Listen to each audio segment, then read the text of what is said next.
Sahur itu ada banyak keberkahan yang bisa diraih.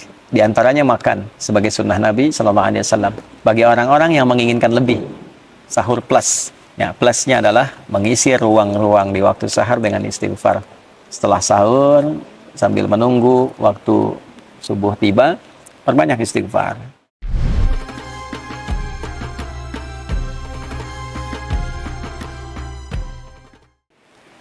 Bismillahirrahmanirrahim. Assalamualaikum warahmatullahi wabarakatuh. Alhamdulillahi rabbil alamin. Wassalatu wassalamu ala rasulillahil karim. Nabiyyina wa sayyidina Muhammadin al-amin wa ala alihi wa sahbihi ajma'in. Wa ba'd. Saudara-saudariku, berjumpa kembali. Ayo kultum sejenak. Semoga sampai detik ini kita senantiasa dinaungi oleh rahmat Allah Subhanahu wa taala yang menjadikan kita semakin bergembira dan semangat menunaikan ibadah puasa Ramadan, sekaligus mengisi setiap waktunya dengan meningkatkan berbagai macam amal soleh yang mampu kita optimalkan. Di atas semua itu, semoga Allah Subhanahu wa taala berkenan menerima seluruh rangkaian ibadah yang kita tunaikan setidaknya sampai detik ini. Teman-teman, di antara menu ibadah Ramadan, ada yang diwajibkan fardu, ada yang disunnahkan. Dituntun untuk memberikan kelengkapan, kemuliaan yang bisa kita raih, sekaligus tambahan pahala yang mampu kita dapatkan. Di antara ibadah sunnah itu adalah ibadah yang dikerjakan di waktu sahar, waktu singkat menjelang fajar. Kurang lebih kisaran 15-30 menit menjelang fajar. Bila pun waktu subuh, misal saja ambil pasnya jam 4.30, maka waktu sahar tepat di pukul 4 menjelang ke waktu fajar. Segala aktivitas yang dikerjakan di waktu sahar dinamakan dengan sahur. Selama ini kita terfokus pada satu ibadah yang pernah juga kita kaji dengan sangat mendalam, yaitu makan yang dilakukan di waktu sahar, sehingga disebut dengan makan sahur. Tasahharu fa inna fis sahuri barakah. Demikian tegas Nabi Sallallahu Alaihi Wasallam, makan sahurlah Anda, karena di dalam makan sahur yang benar itu terdapat banyak sekali keberkahan, banyak sekali tambahan-tambahan kebaikan. Pada titik ini kita telah mengkaji dengan cukup detail insya Allah tentang makna sahar, tentang keberkahan di waktu sahur. Namun demikian, ada satu rahasia amalan yang kiranya jarang terungkap. Padahal amalan ini begitu penting. Bukan hanya dapat mengantarkan kita pada cinta Allah Subhanahu wa taala, pada keridhaan Allah Subhanahu wa taala, pada rahmat dan surganya Allah Subhanahu wa taala. Lebih dari itu, saat kita di dunia, amalan ini bahkan dapat menghadirkan beragam jenis kemudahan dalam berkehidupan. Baik itu rizki, kedamaian, ketenangan, hingga berbagai macam keringanan dalam beraktivitas dan solusi dari semua persoalan yang mungkin kita hadapi dalam berkehidupan. Teman-teman, amalan itu adalah istighfar. Amalan itu adalah istighfar. Di dalam Al-Quran ada beragam ayat yang kita dapat temukan yang menunjukkan amalan istighfar yang dikhususkan waktunya di waktu sahar. Jamak dari kata sahar adalah ashar. Kata ashar pertama kita temukan di antaranya dalam Al-Quran surah Ali Imran di ayat yang ke-17, ketika Allah Subhanahu wa taala menyifati kalangan orang takwa. Jadi di ayat 15-nya kita mendapatkan sifat-sifat orang takwa. Qul a'unabbi'ukum bi khairin min dzalikum lil ladzina taqaw inda rabbihim. Muhammad SAW viralkan kepada orang-orang yang kehidupannya fokus mencari kemapanan dan kenyamanan dunia. Pengen mendapatkan limpahan dari harta benda, emas, perak, kalau sekarang mungkin uang, aset dan sebagainya. Pengen punya kendaraan yang mewah, pengen punya lahan yang cukup luas, pengen punya hewan ternak, kebun, dan sebagainya. Di atas semua itu viralkan ya Muhammad SAW, ada anugerah yang sangat istimewa, yang sangat agung, yang Allah berikan khusus pada orang-orang yang bertakwa. Nah, apa hadiah yang Allah berikan itu? Ya, ada jannah berupa surga yang dihiasi dengan keindahan yang sangat sempurna, pasangan-pasangan yang sangat serasi, dan yang paling tinggi adalah keridhaan Allah Subhanahu wa taala. Kalau Allah sudah ridho, semua akses dibuka, langit dan bumi dibuka. Ya, untuk siapa orang-orang itu? Ya, di antaranya adalah orang-orang yang disifati oleh Allah Subhanahu wa taala dengan kata ibad, yang ibadahnya sangat luar biasa, yang pendekatan kepada Allahnya luar biasa. Dan di ayat ke-16 disebutkan komitmen orang ini sampai berkata, mereka memohon kepada Allah ampunan yang pertama kali. Alladzina yaquluna rabbana innana amanna faghfir lana dzunubana. Ya Allah, kami berikrar bahwa kami beriman kepadamu, maka dengan iman ini mohon ampuni dosa-dosa kami. Ya, ampuni dosa-dosa kami. Jadi yang didahulukan oleh Allah ternyata amalannya adalah permohonan ampunan. Nah, ketika mereka ingin mempraktekkan itu, di ayat ke-17-nya disifatilah dan digabungkan sifat ini dengan 4 amalan utama. As-sabirina, was-sadiqina, wal-qanitina, wal-munfiqina. 4. Yang kelima, wal-mustaghfirina bil ashar. Jadi ternyata ketika mereka ingin memohon ampunan pada Allah Subhanahu wa taala, yang paling utama waktunya diletakkan oleh Allah Subhanahu wa taala di waktu sahar, waktu singkat menjelang sahur. Wal mustaghfirina bil ashar. Ada orang-orang takwa yang diantara agenda berkehidupan mereka, mereka khususkan waktu sahar itu sebagiannya untuk khusus memohon ampunan Allah Subhanahu wa taala. Mereka khusus untuk istighfar di dalamnya. Ya, bukankah puasa melatih kita untuk dapat meningkatkan takwa? Bukankah puasa mengajak kita untuk menjadi pribadi yang lebih bertakwa? Nah, di antara menu takwa itu salah satunya adalah memperbanyak istighfar. Di antara waktu istighfar yang paling baik itu adalah di waktu sahar. Orang yang memperbanyak istighfar di waktu sahar, maka oleh Allah disejajarkan dan diberikan ia satu kesamaan. Bisa ditafsirkan juga, bisa mendapatkan limpahan karunia yang setara. Satu, dengan orang sabar. Artinya orang yang rajin istighfar juga saat bersamaan akan cenderung memiliki kesabaran yang luar biasa. Yang kedua, dengan qanitin. Pertama sabirin, kedua qanitin. Orang yang ibadahnya itu khusyuk. Orang yang rajin istighfar, orang yang menggerakkan istighfar dalam hidupnya, itu semakin menggerakkan kekhusyuan dalam ibadahnya. Jadi ada irisan antara kekhusyuan dengan istighfar. Semakin rajin istighfar, semakin dekat dengan Allah, semakin khusyuk ibadah. Kemudian juga lebih daripada itu, wassadiqin. Orang-orang yang membenarkan risalah yang Allah tetapkan, yang Nabi ajarkan, di saat yang bersamaan dia mengamalkannya. Nah, itu shadiqin namanya.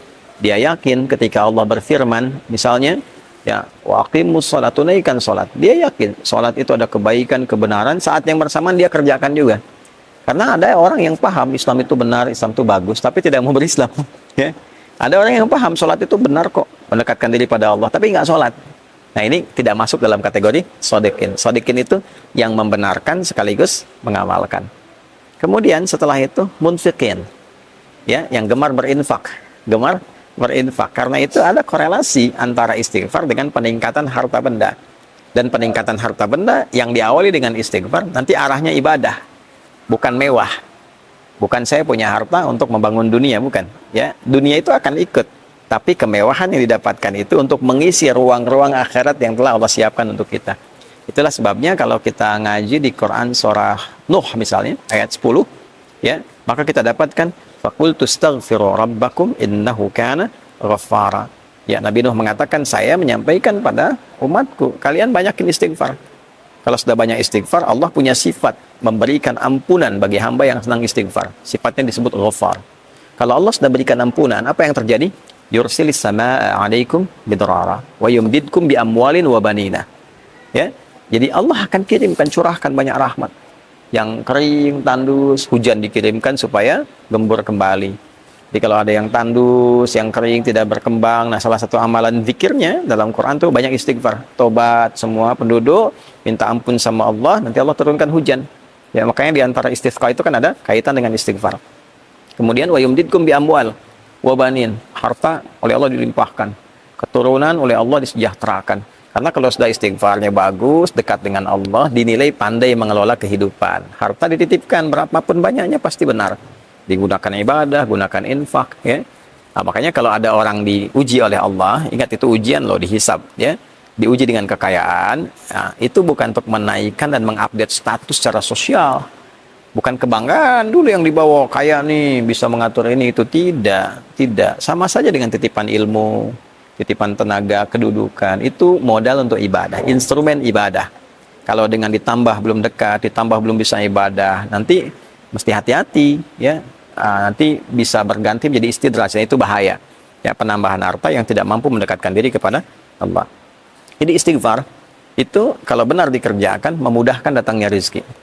Ya, mensejahterakan keluarga, wa anhar, punya aset yang baik-baik. Nah, maksudnya apa? Kalau sudah bisa itu, kembali ke Ali Imran tadi, wal munfiqin, dia bisa infak dengan itu. Ya. Jadi istighfar yang kita kerjakan ternyata mendekatkan kita pada rahmat Allah, ampunan Allah, mendapatkan kemewahan hidup di dunia, mendamaikan suasana hati. Dan dikerjakannya kapan? Ya, bil ashar, di waktu-waktu sahar.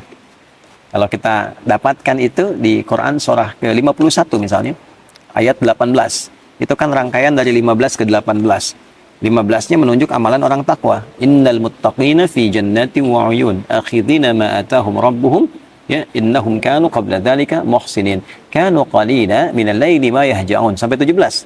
18-nya wabil asharihum yastaghfirun. Sungguh kata Allah, ada orang takwa yang saat ke akhirat itu nanti tempatnya dia berada di taman surga yang indah sekali. Ya, mereka itu orang-orang ihsan saat di dunia. Ihsan itu menjadikan semua kegiatan sebagai ibadah. Di hadis Muslim nomor hadis ke-8, anta'budallaha ka'annaka tarah, fa illam takun tarahu fa innahu yarah. Engkau menjadikan semua kegiatan sebagai ibadah karena Allah. Makannya ibadah, minumnya ibadah, kan? Kemudian juga bekerjanya sebagai ibadah. Jadi hukum Allah dijaga karena ibadah. Ya, kalau kerja nggak korupsi, nggak nyogok, kalau kuliah ujian nggak nyontek, gitu kan, perbaiki diri dengan baik. Nah, apa cirinya orang ini? Ternyata yang pertama, kanu qalilan minal laili ma yahja'un. Mereka itu satu berlatih dengan banyak tahajud. Ya. Nah, puasa melatih kita malamnya bangun kan, tarawih itu kan latihan dasar untuk bisa tahajud malamnya. Lalu dari malam itu ke tahajud, selesai tiba sahar, setelah itu kan tiba fajar. Nah, di sahar wabil asharihum yastaghfirun. Mereka mengkhususkan waktu sahar itu ya untuk istighfar. Nah, ternyata puasa la'allakum tattaqun meningkatkan kekuatan takwa kita. Di antara amalan takwa itu adalah sholat malam dan istighfar di waktu sahar. Jadi kesimpulannya teman-teman sekalian, sahur itu ada banyak keberkahan yang bisa diraih. Di antaranya makan sebagai sunnah Nabi SAW.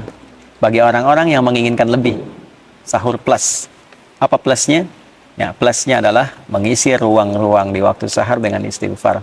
Setelah sahur, sambil menunggu waktu subuh tiba, perbanyak istighfar dengan cara yang benar, dengan tulus minta ampun sama Allah, ingat-ingat dosa. Kalau bisa nih diurutkan, masih panjang Ramadan insya Allah ke depan ya, masih ada waktu yang sangat cukup. Hari pertama untuk istighfari pikiran yang kadang-kadang kurang tepat, istighfari telinga yang salah dengar, istighfari mata yang salah melihat, lisan sampai ke ujung kaki, sampai kita merasakan kenikmatan dengan istighfar itu, yang dengan itu menjaga semua organ tubuh kita untuk bersikap mulia. Ya, berhasilnya itu bisa nampak dengan perubahan yang terjadi di organ tubuh ini. Lisan yang diistighfari keluarnya lembut, baik, sopan.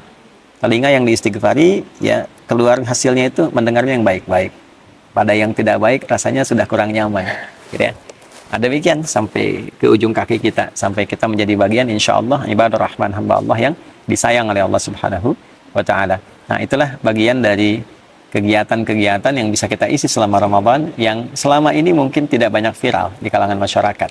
Ya, jadi kalau teman-teman ingin mengisi ruang-ruang di waktu sahur yang saat itu dosa bisa diampuni, rizki bisa dimudahkan, hati didamaikan, dan pulang mendapatkan jaminan ridha Allah Subhanahu wa Ta'ala sebagai anugerah teragung yang Allah siapkan. Tentu kalau sudah Allah ridha, surga menanti dengan segala kenikmatannya yang seperti Allah janjikan. Istighfar di waktu sahar.